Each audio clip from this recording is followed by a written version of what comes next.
के सभी पदाधिकारियों का। और मैं समझता हूं मौलाना कलवे साहब ने चर्चा की कि पूरे देश की तमाम तंजीमें आज मुस्लिम पर्सनल लॉ बोर्ड के बैनर्स के साथ खड़ी हुई हैं। मैं अपनी ओर से, अपनी समाजवादी पार्टी की ओर से, अपने नेता आदरणीय अखिलेश यादव जी की ओर से आपको ये विश्वास दिलाता हूं, आप सब जो भी फैसला लोगे अपनी पूरी क्षमता और पूरी हैसियत के साथ आपके फैसले के साथ मजबूती से खड़े दिखाई देंगे। ये हम आपको विश्वास दिलाते हैं। हमने जंतर मंतर पर भी आगे कहा था, ये मसला चाहे सड़कों में रहेगा, चाहे संसद में रहेगा, चाहे माननीय सर्वोच्च न्यायालय में जाएगा, हर स्तर पर समाजवादी पार्टी आपके साथ खड़ी दिखाई देगी। है मैंने उस समय भी कहा था, आज फिर दोहराना चाहता हूं।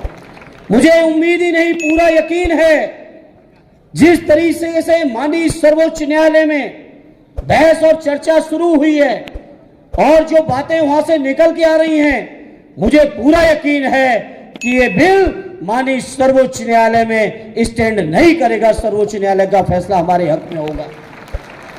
जहां हम ये यकीन लगाए हैं सर्वोच्च न्यायालय का फैसला हमारे हक में होगा, वहीं देखिए भारतीय जनता पार्टी को, देखिए क्या हो गया है देश के उपराष्ट्रपति महोदय तक को, केंद्रीय मंत्रियों को, सांसदों को, वो लगातार इस तरह की बातें की कि माननीय न्यायालय के मुख्य न्यायाधीश इस बात के लिए जिम्मेदार होंगे कि देश के अंदर गृहयुद्ध हो जाएगा, इस स्तर तक की बातें करते हैं।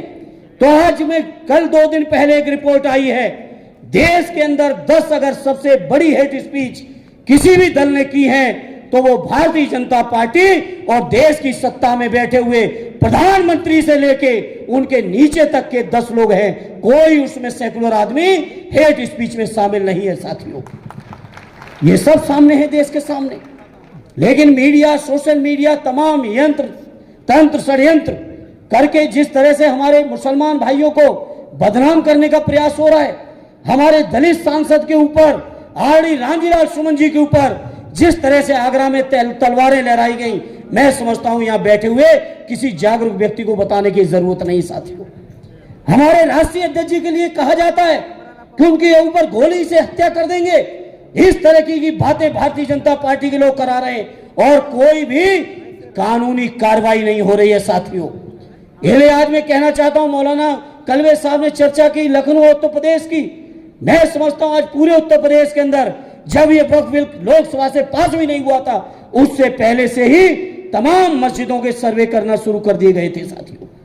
पहले पास होने से पहले ये बीजेपी के लोग, उत्तर प्रदेश विशेषकर उत्तर प्रदेश और देश के अंदर भारतीय जनता पार्टी के लोग केवल नफरत की बुनियाद पर देश को गुमराह करना चाहते हैं। इसलिए मैं इस मंच से आपसे अपील करूंगा, बहुत धैर्य से काम लेने की जरूरत है, बहुत संयम से काम लेने की जरूरत है और लोकतांत्रिक तरीके से जो भी रास्ते हैं जो बाबा साहब हमें आपको देके गए, जो भी रास्ते बापू महात्मा गांधी जी हमें आपको देके गए, हर रास्ते पर चलते हुए हमें अब आपको सबको मिलके न केवल मुसलमान भाइयों की बल्कि मुसलमान भाइयों के साथ साथ अपने दलित भाइयों की, अपने दलित भाइयों के साथ साथ अपने पिछड़े भाइयों की, अपने बौद्धिस्टों की, अपने जैन समाज के लोगों की, सभी धर्मों के लोगों की, सभी वर्गों के लोगों के मान की भी, सम्मान की भी, स्वाभिमान की भी, हकों की भी, अधिकारों की भी, सबकी रक्षा की जिम्मेदारी हम सबकी बनती है मेरे साथियों।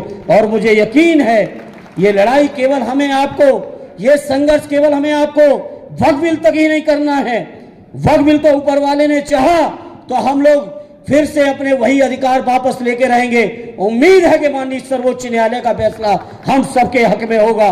और नहीं तो अपील करूंगा, अभी तो ताकत दी है आपने 232 की, हालांकि 240 तक जा सकते थे। कुछ साथी अनुपस्थित थे, मैं मंच को बताना चाहता हूं, कुछ साथी थे जो कोई बीमारी कारण किन्हीं कारणों से 240 तक लगभग हम लोग पहुंच सकते थे। लेकिन हमें फक्र है आदरणीय अखिलेश यादव जी को मानने जानने वाले 37 के 37 सांसदों ने बहुत मजबूती के साथ इस बिल का विरोध किया है साथियों।